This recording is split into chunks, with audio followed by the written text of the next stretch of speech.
வணக்கம். ஸோ இந்த வீடியோவில் நம்ம என்ன பார்க்குறோம் அப்படின்னு பார்த்தீங்க அப்படின்னா, எஸ்எஸ்சியில் வந்து பார்த்தீங்கன்னா புதுசாக வந்து பார்த்தீங்கன்னா நோட்டிஃபிகேஷன் வந்திருக்கு. அதாவது டெல்லி போலீஸில் ஹெட் கான்ஸ்டபிள் இது வந்து மினிஸ்ட்ரி லெவலு. இதுக்கு முன்னாடி நம்ம நிறைய ரெண்டு கான்ஸ்டபிள் வேரியண்ட்டாக வந்து பார்த்துருப்போம். ஓகேவா? ஸோ இது வந்து பார்த்தீங்கன்னா மினிஸ்ட்ரி லெவலில் இருக்கக்கூடிய ஒரு ஹெட் கான்ஸ்டபிளுக்கான நோட்டிஃபிகேஷன் வந்திருக்கு. இதில் முக்கியமான டேட்ஸ் ஃபஸ்ட்டு பார்த்துக்கங்க. ஸோ ஆன்லைன் அப்ளிகேஷன் பார்த்திங்க அப்படின்னா 29/9/2025. அதாவது இந்த வீடியோ பார்த்துட்டு இருக்க டைமில் உங்களுக்கு ஆன்லைன் அப்ளிகேஷன்ஸ் ஓப்பனில் தான் இருக்குது. எப்போ வரைக்கும் பார்த்தீங்கன்னா 20/10/2025, அதாவது தீபாவளி அன்னைக்கு வரைக்கும் பூரா நீங்கள் வந்து பூரா ஆன்லைன் அப்ளிகேஷன்ஸை அப்ளை பண்ணிக்கிற முடியும். So last date 20/10/2025. ஓகேவா? ஸோ அதுக்கு இந்த எக்ஸாமினேஷன்ஸ்க்கு ஆன்லைன் ஃபீ கட்டுற மாதிரி இருக்கும். இது யார் கட்டணும் அப்படிங்கிறத நம்ம டீட்டெயிலாக இந்த வீடியோவில் பார்க்கலாம். ஸோ இந்த ஆன்லைன் ஃபீ பேமெண்ட் கட்டுறதுக்கு வந்து லாஸ்ட் டேட்டு 21/10/2025. ஓகேவா? புரிஞ்சுருக்கு நினைக்கிறேன். ஸோ அடுத்து பார்த்திங்க, அதாவது தீபாவளிக்கு மறுநாள் வரைக்கும் நீங்கள் ஃபீ கட்டலை அப்படின்னா கட்டிக்கலாம். இந்த ஆன்லைன் அப்ளிகேஷன்ஸில் எதுவும் தப்பு பண்ணியிருந்தீங்க அப்படின்னா கரெக்ஷன் விண்டோ எப்போ ஓப்பன் ஆகுன்னு பார்த்திங்க அப்படின்னா 27/10/2025 29/10/2025 வரைக்கும். ஓகே, கிட்டத்தட்ட வந்து அப்புறம் ஒரு 2 நாளைக்கு வந்து ஓப்பனில் வைக்கலாம். ஓகே, அடுத்து எக்ஸாம் இந்த ஹெட் கான்ஸ்டபிள் எக்ஸாமினேஷன்ஸ்க்கான கம்ப்யூட்டர் பேஸ்ட் எக்ஸாமினேஷன்ஸ் பார்த்திங்கன்னா ஷெட்யூல், அதாவது டென்டேட்டிவாக சொல்கிறாங்க டிசம்பர் அண்ட் ஜனவரியில் வந்து நடைபெறும் அப்படிங்கிற மாதிரி சொல்லியிருக்காங்க. ஓகேவா? ஸோ இதுக்கான எக்ஸாக்ட் டேட் வந்து கண்டிப்பாக இனிமேல் அறிவிப்பாங்க. இந்த எக்ஸாம் ரிலேட்டடான, அதாவது ஆன்லைன் அப்ளிகேஷன் அப்ளை பண்ணுறதுக்கு ரிலேட்டடான உங்களுக்கு சந்தேகங்கள் எதுவும் இருந்துச்சு அப்படின்னா இந்த டோல் ஃப்ரீ நம்பரில் நீங்கள் தெரிஞ்சுக்கலாம்.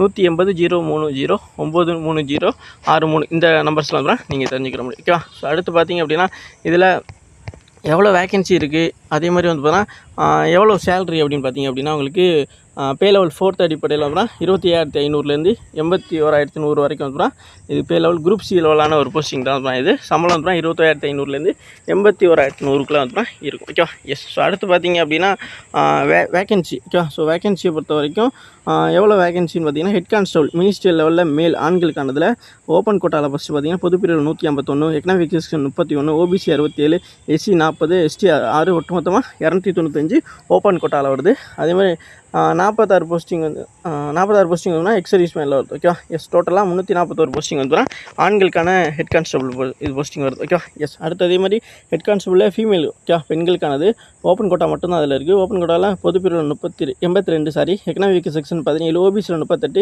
எஸ்சியில் 24, எஸ்டியில் 7, ஒட்டுமொத்தமாக 168 போஸ்டிங் வந்து இந்த பெண்களுக்கான ஹெட் கான்ஸ்டபிள் இதில் வந்து வேகன்சி வந்து இருக்குது. ஓகேவா? ஸோ இதில் ஒரு 168, அதில் ஒரு 341. ஓகேவா? ஸோ 500க்குலாம் வந்து வேகன்சி வந்து இருக்குது அப்படிங்கிறத நம்ம தெரிஞ்சுக்க முடியும். ஓகேவா?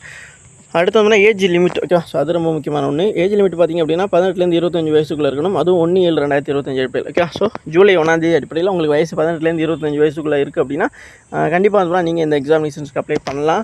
இல்லை எனக்கு கொஞ்சம் வயசு அதிகமாகிடுச்சு, அதாவது இதுக்கு ஏஜ் ரிலாக்ஸேஷனும் இருக்குது. ஓகேவா? ஸோ பொதுவாகவே வந்து எஸ்சி எஸ்டிக்கு வந்து பார்த்திங்க அப்படின்னா 5 வருஷமும், ஓபிசிக்கு வந்து 3 வருஷம், பிடபிள்யூடி ஓகே அவங்களுக்கு வந்து பார்த்திங்கன்னா 10 வருஷம். ஓகே, பிடபிள்யூடியில் பிடின்னு சொல்லுவாங்க. ஓகே, அது உங்களுக்கு வந்து நீங்கள் எஸ்சி எஸ்டியாக ஓபிசிக்கு மட்டும் பார்த்தா மட்டும் போதும், அது மட்டும். ஓகே, அப்படியே வந்து அடுத்து கீழே வந்துட்டீங்க அப்படின்னா இதில் வந்து பார்த்தீங்கன்னா ஹைட்டு வந்து பார்த்திங்கன்னா பார்ப்பாங்க. ஓகேவா? ஸோ அதை பற்றி டீட்டெயில்ஸ் நம்ம பார்க்கலாம். ஓகேவா? கீழே வந்து பார்த்தீங்கன்னா சொல்லுவாங்க.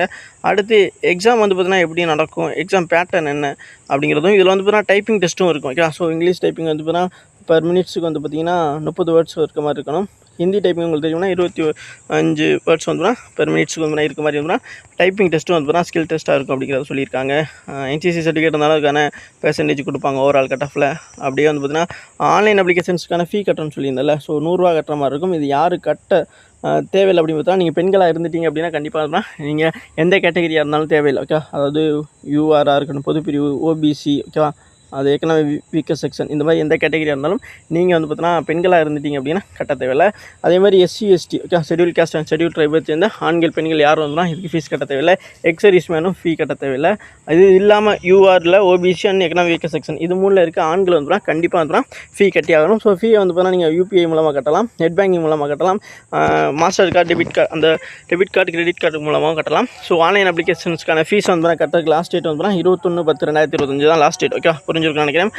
நீங்கள் ஃபீ, அதாவது ஆன்லைன் அப்ளிகேஷன்ஸ் சப்மிட் பண்ணதுக்கப்புறம் பேமெண்ட்டே கட்டியிருந்தாலுமே வந்து சில பேருக்கு வந்து சர்வர் இஷ்யூனால வந்து இன்கம்ப்ளீட்னு வரும். ஸோ அதை கரெக்டாக வந்து செக் பண்ணி பார்த்துக்கோங்க. இன்கம்ப்ளீட்டாக, அதாவது பேமெண்ட் போய் சேர மாதிரி இருந்துச்சுன்னா திடீர்னு ரீஃபண்ட் பண்ணிடுவாங்க. அதை கரெக்டாக பார்த்து நீங்கள் கரெக்டாக கட்டியிருக்கீங்களா அப்படின்னு செக் பண்ணிக்கிறது நல்லது. ஓகே, அது மாதிரி நிறைய இஷ்யூ வந்து வந்திருக்கு.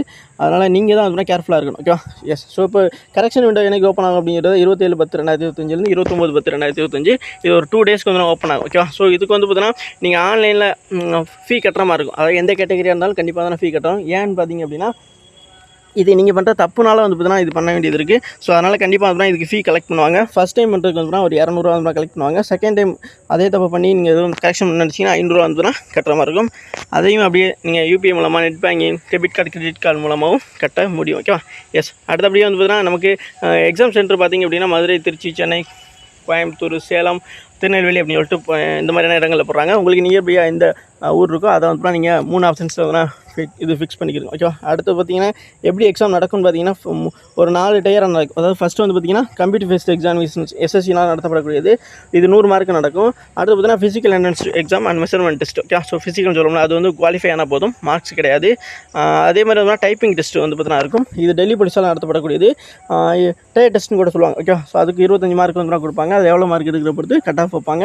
அடுத்து பார்த்தீங்கன்னா கம்ப்யூட்டர் ஃபார்மேட்டிங், அதாவது நான் சொன்னேன்ல இந்த வேர்ட் கம்ப்யூட்டர் வந்து பார்த்தா பயன்படுத்துகிற எவ்வளோ இந்த மாதிரி உங்களுக்கு ஸ்கில் இருக்குன்னு அப்படின்னு அது குவாலிஃபை ஆனால் மட்டும் போதும். ஸோ இந்த 4 இதே வந்து பார்த்தா கம்ப்ளீட் பண்ணிங்கன்னா உங்களுக்கு அடுத்து ஓவராலாக விடக்கூடிய ரிசல்ட் வந்து பார்த்தா உங்கள் பேர் வந்துச்சு அப்படின்னா உங்களுக்கு ஜாப் கிடைக்கும். ஓகே, ஸோ அடுத்து பார்த்திங்க அப்படின்னா 90 நிமிஷம் வந்து பார்த்தீங்கன்னா இந்த கம்ப்யூட்டர் ஃபேஸ் எக்ஸாமினேஷன் 100 மார்க்கு நடக்குதுல, அது வந்து நடைபெற போகுது. ஸோ ஒரு 100 கொஸ்டின்ஸ் இருக்கும் போது 100 மார்க் வந்து இருக்கும். இதில் நெகட்டிவ் மார்க் பார்த்திங்க அப்படின்னா 0.25 மார்க் வந்து இருக்கும் போது ஒரு கொஸ்டினுக்கு. Okay, S. அடுத்து எக்ஸாம் வந்து பார்த்திங்கன்னா 2 மொழியில் தான் இருக்குது. ஹிந்தி அண்ட் இங்கிலீஷில் மட்டும்தான் வந்து நடைபெற போகுது. ஓகே, ஸோ ஃபஸ்ட்டு வந்து பார்ட் 4 பார்ட் இருக்குது.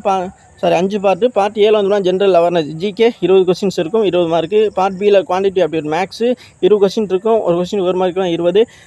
பார்ட் சி வந்து general intelligence reasoning. Okay, 25 questions இருக்கும், 25 மார்க்கு. பார்ட் டியில் வந்து இங்கிலீஷ் லாங்குவேஜ். ஓகே, பேசிக் நாலேஜாக இருக்கும், அது 25 கொஸ்டின்ஸ் இருக்கும், 25 மார்க்கு. பார்ட் இயில் வந்து கம்ப்யூட்டர் ஃபண்டமெண்டல் எம்எஸ் எக்ஸல் இருக்குல்ல, அது கம்ப்யூட்டர் ரிலேட்டானது, எக்ஸல் இந்த W2 அந்த மாதிரி இன்டர்நெட் ரிலேட்டான கொஸ்டின் இருக்கும், 10 கொஸ்டின்ஸ் இருக்கும், 10 மார்க். ஓகே, டோட்டலாக 100. டைமிங் வந்து பார்த்தீங்கன்னா 90 நிமிஷம், அதாவது 1.5 மணி நேரத்துக்கு வந்து எக்ஸாம் நடைபெறும் அப்படிங்கிறத சொல்கிறாங்க. இதுக்கு நெகட்டிவ் மார்க் 0.25 மார்க்ஸ் வந்து நெகட்டிவ் மார்க்காக இருக்குது. இது முடிச்சக்கப்புறம் இதில் செலக்ட் ஆகிறவங்களுக்கு வந்து பார்த்தீங்கன்னா அடுத்து வந்து ஃபிசிக்கல் நடக்கும். ஓகே, ஸோ ஹைட்டு வெயிட்டு பார்க்குறது, அப்புறம் ரன்னிங்கு, இதில் என்னென்ன விஷயங்கள்லாம் வருதுன்னு பாருங்கள். இதில் ரன்னிங் ஏஜ் 30 வயசுக்குள்ளே உள்ளவங்களுக்கு வந்து 7 நிமிஷத்தில் வந்து 1600 மீட்டர் ஓடணும். லாங் ஜம்ப் இருந்துச்சுன்னா 12 அடி வந்து தாண்டணும். ஹை ஜம்ப் இருந்தால் 3 அடி வந்து தாண்டணும். ஓகே, அதே மாதிரி வந்து 30 40 வயசுக்குள்ளே இருக்குன்னா 8 நிமிஷத்துக்குள்ளே 1600 மீட்டர் ஓடணும்.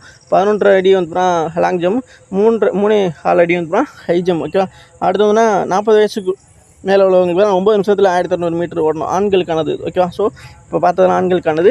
10 அடி வந்து பார்த்தீங்கன்னா நீங்கள் லாங் ஜம்மும், 3 அடி வந்து ஹை ஜம்ப் வந்து 40 வயசுக்கு மேலே உள்ளவங்க இது பண்ணுற மாதிரி இருக்கும். ஓகே, அதே ஃபீமேல் கேண்டிடேட் பார்த்தீங்கன்னா 30 வயசில் உள்ளவங்களுக்கு 5 நிமிஷத்தில் வந்து 800 மீட்டர் ஓடணும். லாங் ஜம்ப் 9 அடி, ஹை ஜம்ப் 3 அடி.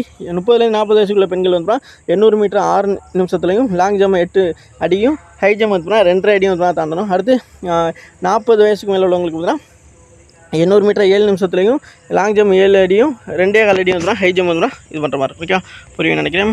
அப்படியே வந்து பார்த்தீங்கன்னா இது முடிச்சக்கப்புறம் வந்து பார்த்தீங்கன்னா அவங்களுக்கு ஃபிசிக்கல் மெஷர்மெண்ட் சொன்ன இது ஹைட் வந்து பார்த்தீங்கன்னா ஆண்கள் வந்து பார்த்தீங்கன்னா 165 சென்டிமீட்டர். ஓகேவா? ஸோ சில எக்ஸாமுக்கு 170 சொல்லியிருப்பாங்க, இதில் வந்து 165 வந்து சொல்லியிருக்காங்க. ஓகேவா? ஸோ இதில் சில பேருக்கு ரிலாக்ஸேஷனும் இருக்குது. ஓகேவா? யாருக்குன்னு பார்த்தீங்கன்னா ஷெட்யூல் ட்ரைப். ஓகே, ஸோ எஸ்டியும் சொல்லப்படக்கூடிய அந்த கேண்டிடேட்டுக்கு வந்து இதில் வந்து 5 சென்டிமீட்டர் கம்மியாக இருந்தாலும் பரவாயில்ல, 170 சென்டிமீட்டர் இருந்தாலும் நீங்கள் எலிஜிபிள் அப்படிங்கிற மாதிரி சொல்கிறாங்க. ஓகேவா? அதே மாதிரி வந்து ஜஸ்ட்டு வந்து பார்த்தீங்கன்னா விரியாத நிலையில் ஓகே, ஸோ 78 சென்டிமீட்டர் இருக்கணும், விரிஞ்ச நிலையில் 82 சென்டிமீட்டர் இருக்கணும். இதுலேயுமே வந்து 5 சென்டிமீட்டர் வந்து ரிலாக்ஸேஷன் இருக்குது. யாருக்குன்னு பார்த்தீங்கன்னா எஸ்டி கேண்டிடேட்டுக்கு வந்து ரிலாக்ஸேஷன் இருக்குது. ஃபீமேல் கேண்டிடேட் பார்த்தீங்கன்னா ஹைட் வந்து 157 சென்டிமீட்டர் இருக்கணும், 5 சென்டிமீட்டர் ரிலாக்ஸேஷன் இருக்குது. எஸ்சி எஸ்டியை சேர்ந்த பெண்களுக்கு வந்து 5 சென்டிமீட்டர் வந்து ரிலாக்ஸேஷன் இருக்குது. ஓகேவா? எஸ். அடுத்து இதில் வந்து பார்த்தீங்கன்னா ஃபிசிக்கல் பெஞ்ச் மார்க் அவங்களுக்கு வந்து பார்த்தீங்கன்னா இது கிடையாது. ஓகேவா? ஃபிசிக்கல் என்ட்ரன்ஸ் டெஸ்ட் அப்படிங்கிற மாதிரி இல்லை அப்படிங்கிற மாதிரி சொல்லியிருக்காங்க. ஓகேவா? அடுத்து அப்படியே வந்து பார்த்தீங்கன்னா கீழே வந்துட்டிங்க அப்படின்னா இது அதாவது மெடிக்கல் டெஸ்ட் வந்து பார்த்தீங்கன்னா ரொம்ப ஸ்ட்ரிக்டாக இருக்கும். அதாவது நம்ம கான்ஸ்டபிள் இருக்குல்ல, அதில் உள்ள மாதிரி வந்து இருக்கும். அதனால் கண்டிப்பாக வந்து பார்த்தீங்கன்னா நல்லா ஃபிட்டாக இருக்கவங்க வந்து இதில் வந்து இது பண்ணிக்கிறது நல்லது. இங்கிலீஷ் டைப்பிங் டெஸ்ட்டு சொன்னல, அது வந்து பார்த்திங்க அப்படின்னா 30 வேர்ட் பெர் மினிட்ஸ், அதுக்கு 10 மார்க்கு. இல்லை நீங்கள் 31லேருந்து 35 வார்த்தைக்கு மேலே அடிக்கிறீங்க அப்படின்னா 12 மார்க் கொடுப்பாங்க. 36லேருந்து, அதாவது உங்களோட ஸ்பீடை பொறுத்து தான். உங்களுக்கு 50க்கு மேலே அடிக்க முடியுது அப்படின்னா உங்களுக்கு ஃபுல் மார்க்கே கொடுக்குறாங்க. ஓகேவா? இங்கே பார்த்தீங்களா 50 வேர்ட்ஸ் பெர் மினிட்ஸ்க்கு மேலே உங்களால் அடிக்க முடியும் அப்படின்னா உங்களுக்கு 25க்கு 25 மார்க் வந்து கொடுக்குறாங்க. ஓகே, ஸோ அதனால் இங்கிலீஷை நல்லா டைப்பிங் கற்றுக்கிட்டீங்க அப்படின்னா ஃபுல் மார்க் எடுத்துடலாம். அந்த இங்கிலீஷ் டெஸ்ட்டில் இனிமேல் வந்து உங்களால் ஃபுல் மார்க் எடுத்துட முடியும். ஓகேவா? எஸ். ஸோ அதே மாதிரி தான் வந்து வேறு என்ன இருக்குது, அந்த கம்ப்யூட்டரை பற்றியான சில எக்ஸல் பவர் பாயிண்ட் இதை பற்றி வந்து ஒரு டெஸ்ட் நடக்கும். அது குவாலிஃபை ஆனால் போதும். ஓகேவா, ஜஸ்ட் நீங்கள் வந்து எக்ஸாமில் கிளியர் பண்ணக்கப்புறம் கூட வந்து நீங்கள் ப்ராக்டிஸ் பண்ண இதை வந்து இது பண்ணிடலாம். ஓகே, இதை பற்றியான வேறு எதுவும் சந்தேகங்கள் இருந்தாலும் கண்டிப்பாக கேளுங்க. இதை வந்து எஸ்எஸ்சியில் தான் வந்து நீங்கள் மை எஸ்எஸ்சி அப்படிங்கிற ஆப்பில் மூலம் வந்து உங்களோட ரிஜிஸ்டர் நம்பர் போட்டு லாகின் பண்ணி அதில் போய் அப்ளை பண்ணால் தான் அப்ளை பண்ணிக்கலாம். இது வரைக்கும் வீடியோ ஃபுல்லாக பார்த்து தேங்க்யூ கைஸ்.